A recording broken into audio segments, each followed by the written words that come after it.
Boa noite, seja bem-vindo a mais uma reflexão nossa no 7 às 7, 7 minutos às 7 da noite. Hoje nós vamos refletir um pouco sobre um dos temas mais agradáveis e prazerosos da Palavra de Deus, que é a graça irresistível do Senhor.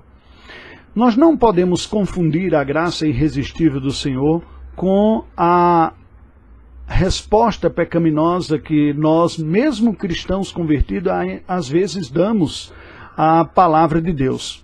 Quando o autor aos Hebreus fala sobre este assunto, nos diz em Hebreus 3, a partir do verso 7, assim como diz o Espírito Santo, hoje se ouvirdes a sua voz, não endureçais o vosso coração como foi na provocação, no dia da tentação do deserto, onde os vossos pais me tentaram, pondo-me à prova, e viram as minhas obras por 40 anos. Por isso me indignei contra essa geração e disse, estes sempre erram no coração, eles também não conheceram os meus caminhos. Bem, a palavra do Senhor nos adverte com a responsabilidade que temos de acolher a palavra do Senhor com humildade, com submissão.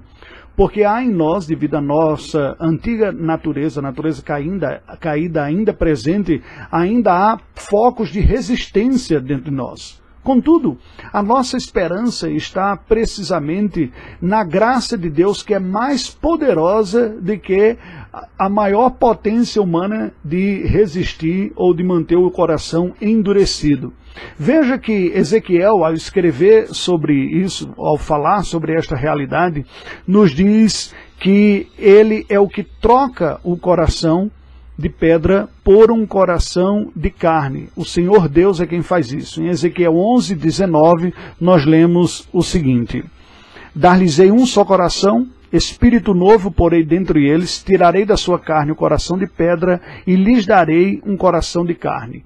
E por que o Senhor faz isso? Porque quando nós estamos falando de graça irresistível, na verdade nós estamos falando de um amor eficazmente conquistador.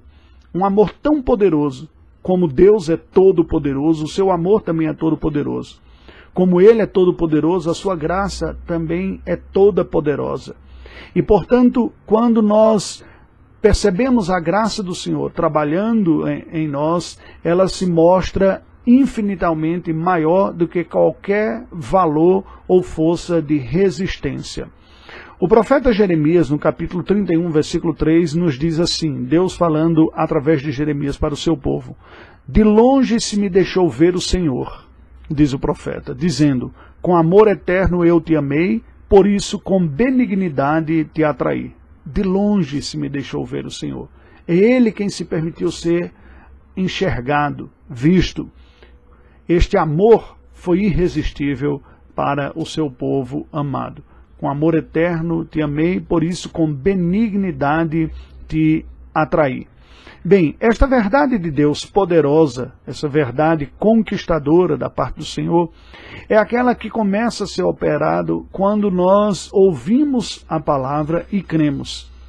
É o poder de Deus de nos convencer e de vencer as nossas resistências. Nós percebemos um exemplo disso claramente no livro de Atos dos Apóstolos, versículo 14 do capítulo número 16, ao lermos o seguinte.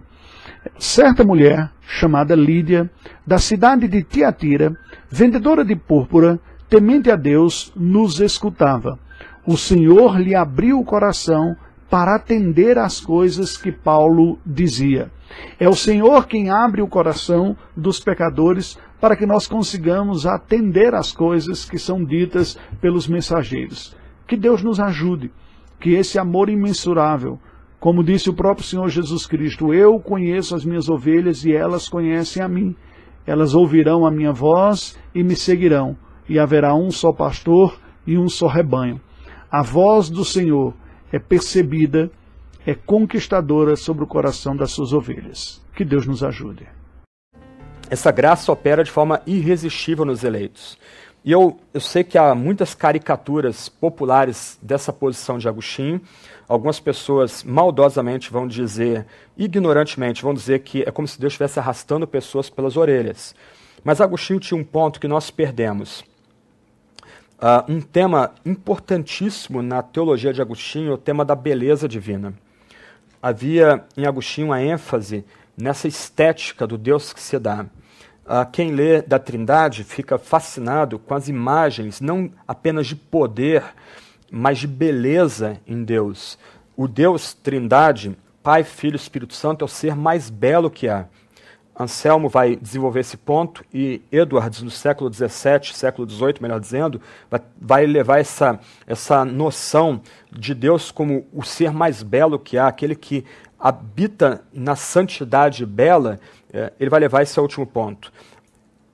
O que ocorre na conversão? Deus derrama seu Espírito sobre os eleitos, mas esses eleitos não são arrastados para o céu pelas orelhas. Antes, quando o Espírito vem a esses pecadores eleitos, o Espírito Santo ilumina a mente, troca o coração de pedra é transformado num coração de carne. Aquelas 3 bolas que nos escravizavam o mundo, a carne e o diabo, são rompidas, são quebradas. As escamas de pecado são removidas dos nossos olhos. Esse pecador, ele tem uma apreciação de que Deus é o ser mais belo que há. Então, agora, com o livre-arbítrio sendo renovado pelo Espírito Santo, ele abraça a Deus como o ser mais belo que há. Ele não consegue resistir à eterna beleza que o amou desde antes da fundação do mundo. Não é uma mera questão intelectual ou uma mera questão da vontade. É uma questão de ser invadido por uma luz sumamente bela que é completamente irresistível ao ser humano.